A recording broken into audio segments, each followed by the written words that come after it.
बिस्मिल्लाहिर्रहमानिर्रहीम। अस्सलाम वालेकुम नाज़रीन, आप यूट्यूब चैनल देख रहे हैं। मैं इमरान खान हूँ। 3 फरवरी है और ठीक 5वें दिन अब इलेक्शन है पाकिस्तान में। और इस वक्त क्योंकि रात के तक समाअत चलती रही है अडियाला जेल में, तो जो तफसीलात हैं वो अभी सुबह की वीलॉग में मैं आपके सामने रख रहा हूँ। इमरान खान साहब को ये आइडिया था कि एक फ़ैसला और उनके खिलाफ आएगा और उन्होंने सहाफ़ियों के करीब आकर कहा, समाअत के दौरान क्योंकि 10-12 घंटे समाअत चलती रही है, सलमान अकरम राजा साहब वहाँ पे मौजूद थे। इस समाअत में उनकी यहाँ कंपेन भी चल रही है, वो वहाँ पे इमरान खान साहब का मुकदमा भी लड़ रहे हैं। ओन चौधरी की भी कंपेन यहाँ पे छोड़ के वो भी वहाँ पे बतौर गवाह मौजूद हैं। तो सूरत हाल तो आपके सामने है सारी। अब केस भी बहुत इंपॉर्टेंट नौयत का इसलिए है कि इमरान खान साहब को सजाओं की हैट्रिक देनी है। इमरान खान साहब ने सहाफ़ियों के करीब आकर कहा कि मुझे लगता था कि हैट्रिक आज हो जाएगी, लेकिन ऐसा दिखाई देता है कि अभी एक आधा दिन और लग जाएगा हैट्रिक मुकम्मल करने में। और इमरान खान साहब को पूरा एतमाद और कॉन्फिडेंस था अदालत के ऊपर कि अदालत हर हाल में उनको सजा देगी, क्योंकि उनके बकौल ये सूरत हाल जो है वो सारी की सारी पहले से मैनेज्ड है। उन्हें लग रहा है कि उनके साथ नाइंसाफ़ी हो रही है, वो इसका बरमला इजहार कर रहे हैं। इमरान खान साहब ने आज वजह भी बताई। उन्होंने कहा उनको एक डील ऑफर की गई थी जिसके ऊपर वो नहीं माने और उसके बाद हालात जो है वो इस किस्म के हो गए हैं। लेकिन इमरान खान साहब कुछ चीज़ों में बड़े पुरुम्मीद हैं, वो मैं आपको भी बता देता हूँ। लेकिन उन्हें परवाह बिल्कुल नहीं है। केसेस के फैसले उनके खिलाफ लगातार आ रहे हैं और वो बड़े आराम से जेल में बैठे हुए हैं उम्मीद लगाकर। इमरान खान की उम्मीद क्या है वो आपको मैं बताता हूँ, लेकिन पहले आप ये देख लीजिए जो आज कल सारा दिन की जो कार्रवाई थी अदालत की। आज के दिन में 1 बजे दोपहर को अदालत फैसला सुना देगी ये इद्दत में निकाह वाले मामले का भी। अब कुछ चीज़ें जो हैं वो अहम मैं आपके सामने रख देता हूँ। सलमान अकरम राजा साहब ने एक दरख्वास्त दायर की और उन्होंने ये नुक्ता उठाया कि ये निकाह क्योंकि लाहौर में हुआ था तो इसका दायरा कार ये वाली अदालत में बनता ही नहीं, लिहाजा लाहौर की अदालत इस मामले को सुने, आप इसको नहीं सुन सकते। तो ये जो दरख्वास्त थी इसको रद्द कर दिया गया अदालत की जानिब से और अदालत केस सुनती रही। सलमान अकरम राजा ने 9-10 घंटे तक वहाँ पे दलाइल दिए हैं। 4 गवाह हैं जिनके ऊपर जरा हुई है, बातचीत हुई है। ओन चौधरी, मुफ्ती सईद, खबर मानिका और खबर मानिका का एक मुलाजिम लतीफ़। मेरे एक दोस्त हैं रिपोर्टर वेकन साहब, उन्होंने लतीफ़ से बात भी की है जो मुलाजिम है खबर मानिका का, और उन्होंने वहाँ से कुछ असेसमेंट भी की है। और असेसमेंट ये थी कि बड़ा पक्का आदमी है और उसके ऊपर बड़े एहसानात हैं खबर मानिका के, और वो तेज़ आदमी है। यानी असेसमेंट ये थी कि वो किसी तरह भी कहीं झोल नहीं छोड़ रहा था लतीफ़। मुफ्ती सईद साहब की जो है वो एक वीडियो पेश की गई अदालत में और उस वीडियो में मुफ्ती सईद साहब ने एक बयान दिया था। मुफ्ती सईद साहब का ये कहना था कि औरत अगर ये कह दे कि इद्दत मुकम्मल है तो बात ख़त्म हो जाती है। मुफ्ती सईद का ये बयान अदालत के अंदर चलाया गया। अच्छा, बयान चलाने से पहले मैं आपको ये बताऊं कि आज क्योंकि इमरान खान साहब और बुशरा बीबी के जो वकला थे उन्होंने कहा कि हमने कुछ बयान चलवाने अदालत में, तो ये कहा गया कि कंप्यूटर जो है अदालत का उसका स्पीकर ख़राब हो चुका है, लिहाजा इस अदालत के अंदर ये बयान नहीं चलवाए जा सकते, आप आगे बढ़ें। तो इस पे उस्मान रियाज जो वकील हैं बुशरा बीबी के, उन्होंने कहा कि फिर तो इन वीडियोस को फोरेंसिक के लिए भिजवा दें, जब फोरेंसिक की रिपोर्ट्स आएंगी तो फिर हम देखेंगे कि ये बयान दुरुस्त हैं या गलत हैं। तो उस पर फौरी तौर पे अदालत के कंप्यूटर का स्पीकर ठीक हो गया। यानी स्पीकर इतना सियाना था कि उसको पता था कि अगर फोरेंसिक के लिए चला गया मामला तो कई दिन लग जाएंगे, तो इससे बेहतर है कि आज ही क्योंकि कार्रवाई मुकम्मल कर दी है तो स्पीकर फौरी तौर पे ठीक होकर उठ के बैठ गया। उसने कहा मैं ठीक हूँ, वीडियो चलाओ। तो उसमें एक बयान चलवाया गया मुफ्ती सईद का। उसमें वो खुद फरमा रहे हैं कि औरत कह दे कि इद्दत मुकम्मल है तो बात वहीं पे ख़त्म हो जाती है शरई नुक्ता नज़र से। अब इस पे मुफ्ती सईद साहब को जब बयान सुनाया गया तो उन्होंने अपना बयान बदल दिया। उन्होंने कहा जी वहाँ मेरा बयान जो था उसकी बात ख़त्म हो जाती है, वो औरत की बात ख़त्म नहीं होती या वो बात मुकम्मल नहीं होती। तो खबर इस पे कह के भी लग गए अदालत के अंदर और मुफ्ती सईद को काफ़ी सुबकी हुई कि वो खुद कह चुके हैं कि जब औरत कह दे, एक बयान दे दे कि मेरी इद्दत मुकम्मल है तो उसके ऊपर फिर कोई गुंजाइश नहीं रहती, वो इद्दत मुकम्मल हो जाती है। खबर मानिका का भी एक बयान चलाया गया इसी अदालत के अंदर। उसमें खबर मानिका बुशरा बीबी की तारीफें कर रहे हैं। वो ये कह रहे हैं कि बड़ी पाक दामन खातून है, बड़ी नेक खातून है, बड़ी बाइज्जत खातून है और ऐसी कोई बात नहीं है। और जो भी तोहमतें इमरान खान पे या बुशरा बीबी पे लगाई जा रही थी उस दौर में इमरान खान के मुखालिफिन की जानिब से, तो उस पे خاور مانیکا جو بشرا بی بی کے سابق شوہر ہیں وہ بار بار یہی کہہ رہے تھے کہ نہیں یہ غلط ہے تہمتیں، میں اس کا سختی سے نوٹس لیتا ہوں اور میں اس کی مذمت کرتا ہوں. بشرا بی بی انتہائی پاک دامن خاتون ہے اور عمران خان اور بشرا بی بی کے بیچ میں کچھ بھی ایسا نہیں ہوا جس کے اوپر کوئی نقطہ اٹھایا جائے. یہ خاور مانیکا صاحب کے اپنے الفاظ تھے، وہ خود یہ کہہ رہے تھے ایک ٹی وی چینل کے اوپر. خاور مانیکا صاحب نے بھی اپنے بیان سے بھاگنے کی کوشش کی. خاور مانیکا نے یہ فرمایا کل کے دن میں جب سماعت ہوئی تو انہوں نے کہا جی مجھے دیکھنا پڑے گا یہ بیان میرا کب کا ہے. یعنی وہ یہ تاثر دے رہے تھے کہ یہ بیان میرا اس وقت کا ہے جب بشرا بی بی میرے نکاح میں تھی. اس کے اوپر جو ہے وہ دوبارہ سے سنوایا گیا تو جو نیوز اینکر تھی اس نے یہ کہا کہ بشرا بی بی کے سابق شوہر خاور مانیکا سے ہم بات کرتے ہیں. تو انہوں نے کہا جی آپ کی طلاق ہو چکی تھی اور عمران خان کا نکاح ہو چکا تھا. اس کے بعد اس ٹی وی چینل نے آپ کا انٹرویو لیا تھا.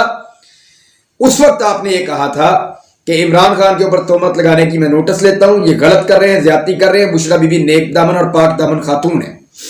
یہ باتیں خاور مانیکا نے اس وقت کہی تھی. تو خاور مانیکا صاحب اپنے بیان سے مکر گئے، لیکن وہاں ان کو عدالت میں کافی سبکی ہوئی. اس کے بعد جو ہے وہ لطیف کے ساتھ آف دی ریکارڈ بات کی کچھ صحافیوں نے اور کوشش کرتے رہے. تو لطیف نے بتایا جی میرا تو بھائی جب فوت ہو گیا تھا تو 7 دیگیں انہوں نے بھجوائی تھی، 3 دن تک کھانے بھیجتے رہے تھے. تو میرا بڑا خیال رکھتے ہیں خاور مانیکا صاحب. اور وہ ایک اور بات سے مکر گیا کہ اس نے کوئی دھکا مارا تھا عمران خان صاحب کو اور اس نے کہا جی ایسا کچھ نہیں ہوا تھا. پھر عمران خان صاحب صحافیوں کے پاس آئے اور انہوں نے کہا یہ خوف ہے جس کی وجہ سے یہ سب لوگ بیانات دے رہے ہیں.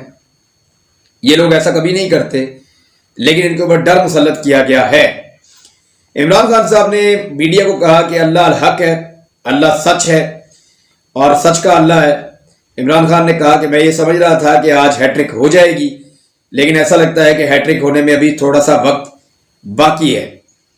سلمان اکرم راجہ صاحب نے یہ کہا عدالت میں کہ ہم کچھ اور ثبوت اور مزید گواہ پیش کرنا چاہتے ہیں مگر جج قدرت اللہ صاحب نے اس کے لیے وقت نہیں دیا.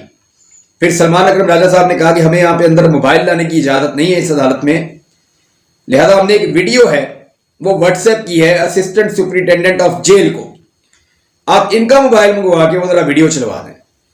اور وہ ویڈیو مبینہ طور پہ بشرا بی بی کی اس بیٹی کی ہے جس کے بارے میں خاور مانیکا صاحب نے دعویٰ کیا. اور بشرا بی بی کی بیٹی اس ویڈیو میں مبینہ طور پہ یہ کہہ رہی ہیں کہ میری والدہ کے بارے میں لگائے گئے تمام الزامات غلط ہیں اور میرا باپ اس وقت غلط کر رہا ہے، میری ماں بالکل ٹھیک ہے، اس کا موقف درست ہے. یہ بشرا بی بی کی بیٹی جو ہیں خاور مانیکا اور بشرا بی بی کی بیٹی، ان کا یہ موقف اس ویڈیو میں تھا. لیکن عدالت نے وہ ویڈیو وہاں نہیں چلانے دی اور اسسٹنٹ سپرنٹینڈنٹ آف جیل نے یہ کہا کہ میرے پاس موبائل نہیں ہے جی، میں نہیں یہاں پہ چلا سکتا، لہذا وہ ویڈیو وہاں پہ عدالت میں نہیں چلائی جا سکی. اوم چودھری صاحب نے کہا جی 2 مرتبہ نکاح ہوا، میں نکاح میں شامل تھا. مفتی سعید کا ایک اور سٹیٹمنٹ پکڑا گیا. مفتی سعید نے کہا جو تحریری بیان ہے اس میں کہا کہ میں نے 1 مرتبہ نکاح پڑھایا اور مجھے دوبارہ نکاح پڑھانے کے لیے رابطہ کیا گیا. یہ تھا تحریری بیان. لیکن جب زبانی بیان دیا تو اس میں کہا جی میں نے 2 نکاح پڑھائے. تو اس پہ جب ان پہ اجرا ہوئی تو ایسا لگ رہا تھا کہ پوری کی پوری عدالت مل کر ان کو ریسکیو کرنا چاہ رہی ہے، تو وہ صورتحال ویسے ہی تھی. بہرحال اس کے بعد آخر میں عمران خان صاحب نے اور بشرا بی بی نے 342 کا جو بیان ہے وہ عمران خان صاحب نے اور بشرا بی بی نے جمع کروایا کیس کے آخر میں. اور عمران خان صاحب نے یہ دعویٰ دوبارہ کیا اور حلفاً یہ کہا کہ نکاح کے بعد میں نے پہلی مرتبہ بشرا بی بی کا چہرہ دیکھا، اس سے پہلے میں نے چہرہ بھی نہیں دیکھا. سلمان اکرم راجہ صاحب نے ایک اور بڑا اچھا نقطہ اٹھایا. انہوں نے کہا کہ سپریم کورٹ آف پاکستان کا ایک فیصلہ ہے اور انہوں نے اس فیصلے کا حوالہ بھی دیا. انہوں نے کہا کہ جب عورت کہہ دے کہ عدت مکمل ہے تو اس کے بعد سوالات نہیں اٹھائے جا سکتے. یہ سپریم کورٹ آف پاکستان کا فیصلہ ہے اور شریعت کے اندر عدت کی جو مدت ہے وہ بھی مختلف ہے، الگ الگ قسم کی اس کی مدت ہے. تو سلمان اکرم راجہ صاحب کا یہ بڑا اہم قانونی نقطہ تھا، وہ بھی انہوں نے بیان کر دیا. اور بشرا بی بی جو ہیں ان کا بیان حلفی بھی موجود ہے اور انہوں نے بیان حلفی میں یہ کہا ہے کہ میں نے نکاح کیا اپنی عدت مکمل ہونے کے بعد.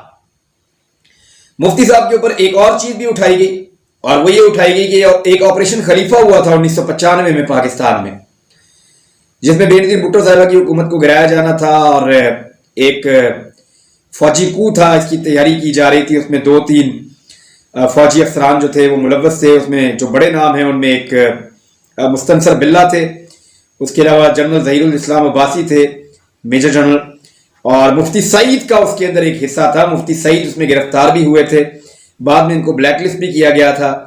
तो मुफ्ती सईद जो है उनके ऊपर ये एलिगेशन था, वो भी सामने रखा गया कि ये आदमी पहले भी ऐसी एक्टिविटीज में मुलव्विस रहा है।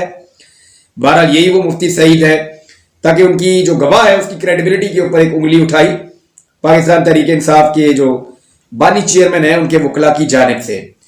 जो खबर बालिका के वकील है रिजवान अब्बासी, वो बार बार टोक रहे थे गवाहान से इजरा करते वक्त, वो बीच में मशवरे दे रहे थे। तो इस पे सलमान अकरम राजा में और उनके अंदर 2-3 मरतबा बड़ी जोरदार तरीके से तलक कलामी भी हुई और उनके बीच में झड़पें भी हुई। इमरान खान साहब ने जो डील की बात की, उन्होंने कहा जी मुझे इनडायरेक्टली, जब मैं अटक जेल में था, जब शुरू में इमरान खान साहब गिरफ्तार हुए तो पहले अटक जेल में थे, तो उन्होंने कहा इनडायरेक्टली मुझे पैगाम पहुंचाया गया कि आप खामोश रहें और साइफर के मामले पे या अमरीकी मुदाखलत के मामले पर कोई बात ना करें। कुछ अरसे के बाद आपको मुकम्मल फील्ड मिल जाएगी, फिलहाल इन चीजों में आप खामोश रहें। तो इमरान खान साहब के बकौल वो उस वक्त नहीं माने और इस वक्त इमरान खान साहब ने कहा कि मेरी सिर्फ एक डील है और वो है साफ और शफाफ इलेक्शन। मैं एक ही डील चाहता हूं कि पाकिस्तान में साफ और शफाफ इंतखाबात होने चाहिए। इमरान खान साहब ने एक और दावा किया, उन्होंने कहा कि जनरल रिटायर बाजवा, ख्वाजा आसिफ और शहबाज शरीफ ये बहुत पहले मेरी हुकूमत गिराने का मंसूबा बना चुके थे, और इमरान खान साहब के बगौर उनको इस बात का पता भी था। और उसके बाद इमरान खान साहब की हुकूमत गिर भी गई। जिस तरीके से वो साइफर वाला मामला हुआ, फिर इमरान खान साहब के खिलाफ तहरीक अदम एतमाद आई, तहरीक अदम एतमाद कैसे कामयाब हुई, और उसके बाद इमरान खान साहब ने एक कैंपेन शुरू कर दी। फिर हालात जो भी हुए वो आपके सामने, हम आपको रिपोर्ट करते रहे हैं। एक चीज और है कि जो जर्नलिस्ट वहां मौजूद थे, मैंने उनसे पूछा कि आप इमरान खान से बात करते हैं, बार बार वो आके आपको कोई ना कोई चीज बताते हैं। उन्होंने कहा कि उन्हें ऐसा लगता है कि इमरान खान साहब अपना सब कुछ दांव पर लगाकर 8 फरवरी का इंतजार कर रहे हैं। उन्हें लगता है कि 8 फरवरी को पाकिस्तान की आवाम निकलेगी और बड़े पैमाने पर वोटिंग करके टेबल टर्न कर देगी, यानी सूरत हाल को मुकम्मल तौर पर पाकिस्तान की आवाम तब्दील कर देगी। ये इमरान खान का जो कॉन्फिडेंस और भरोसा है पाकिस्तान की आवाम के ऊपर, ये बड़ा गैर मुतसलसल है। यानी वहां मौजूद सारे लोगों को लगता है कि ये इमरान खान साहब एक ऐसी चीज का इंतजार कर रहे हैं जो बहुत मुश्किल है, लेकिन इमरान खान साहब को पाकिस्तानी कौम के ऊपर बहुत ज्यादा एतबार है, बहुत भरोसा है। वो वहां बड़े कॉन्फिडेंस के साथ अकेले बैठे होते हैं और उन्हें लगता है कि वो जीत जाएंगे, उन्हें लगता है कि उन्हें और उनके मकसद को कामयाबी मिल जाएगी। लेट्स सी क्या होता है, मैं आपको रिपोर्ट करता रहूंगा साथ साथ। अब तक के लिए इतना ही, अपना ख्याल रखिएगा, अपने इस चैनल का भी। अल्लाह हाफिज़।